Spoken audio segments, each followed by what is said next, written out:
আল্লাহ রাব্বুল আলামিনের প্যারা হাবিবের উপর কত জুলুম হয়েছে, কত নির্যাতন হয়েছে। রাসূল করিম সাল্লাল্লাহু আলাইহি ওয়াসাল্লাম 40 বছর ছিলেন। 40টি বছর আল্লাহ রাব্বুল আলামিন তার প্যারা হাবিবকে রেখেছেন, নবুয়ত প্রকাশ করেন নাই।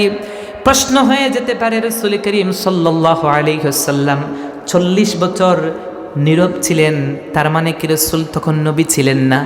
রাসূল কি 40 এসে নবী হয়েছেন? আমাদের একদল ভাইরা বলবেন রাসূল 40 এসে নবী হয়েছেন। না ভাই, রাসূল 40 এসে নবী হন নাই। 40 এসে রাসূলের নবুয়তটা প্রকাশ পেয়েছে। এটা হচ্ছে খুব গুরুত্বপূর্ণ একটা বিষয়। এই জায়গা থেকে শুনে যান। এই যে লাইট জ্বলতেছে, মসজিদে যে ফ্যান চলে, লাইট জ্বলে, চুইস আছে না? চুইসের একটা বোর্ড আছে না? এই চুইসটা যদি আপনি অফ করে দেন, লাইট কি জ্বলে? একটু কথা বলেন। ফ্যান কি চলে? কেন চলে না? লাইটের ফ্যানের চুইসটা অফ। ফ্যানের চুইস অফ মানে কি বোর্ডে কারেন্ট নাই? একটু কথা বলেন।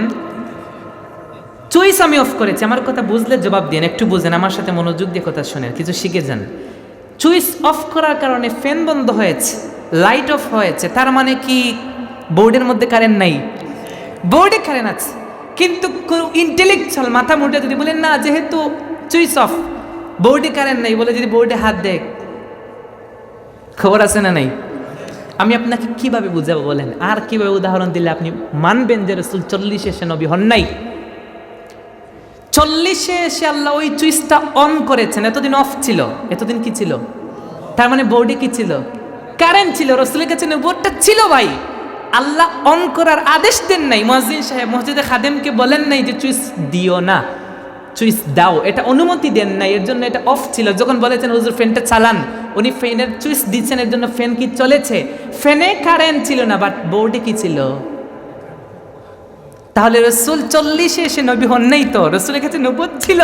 40 নবুয়তটা প্রকাশ পেয়েছে, আল্লাহ আদেশ করেছেন এখন দাওয়াত দেন।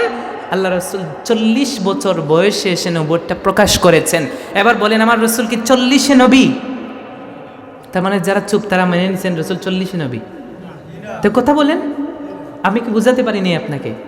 রাসূল 40 এসে নবী হন নাই। রাসূল কখন নবী ছিলেন? আসেন, হাদিসের মধ্যে এসেছে, হযরত জাবির রাদিয়াল্লাহু তাআলা আনহু জিজ্ঞেস করেছেন, মাতা কুনতা নাবিয়্যা ওয়া ফি রিওয়ায়াতিন মাতা ওয়াজাবাত লাকান নবুওয়া। ওগো আল্লাহর হাবিব সাল্লাল্লাহু আলাইহি ওয়াসাল্লাম, আপনি কখন থেকে নবী? রাসূল বলেছেন, কুনতু নাবিয়্যা ওয়া আদামু বাইনাল মা'i ওয়াত তিন ওয়া ফি রিওয়ায়াতিন কুনতু নাবিয়্যা ওয়া আদামু বাইনার রূহ ওয়াল জাসাদ।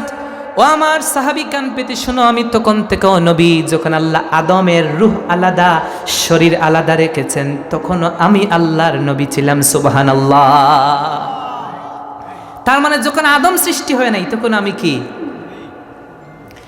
তিনি বলছেন, মাতা ওয়াজাবাত লাকান নবুওয়া, কখন থেকে আপনি নবুয়ত প্রাপ্ত হয়েছেন? প্রশ্ন বুঝেছেন?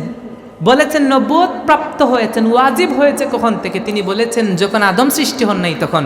তাহলে আল্লাহ রাব্বুল আলামিনের প্যারা হাবিব নিজ জবানে বলেছেন, রাসূল আদম সৃষ্টির পূর্বেও তিনি রাসূল ছিলেন, নবী ছিলেন। দুনিয়ার মধ্যে তিনি এসেছেন সবার পরে। রাসূল বলেছেন, আউয়ালুহুম ফিল খালক, সৃষ্টির দিক দিয়ে আমি প্রথম, ওয়া আখিরুহুম ফিল বা'সে, জমিনে প্রেরণের দিক দিয়ে আমি রাসূল সর্বশেষ। আমি হচ্ছি সভাপতি।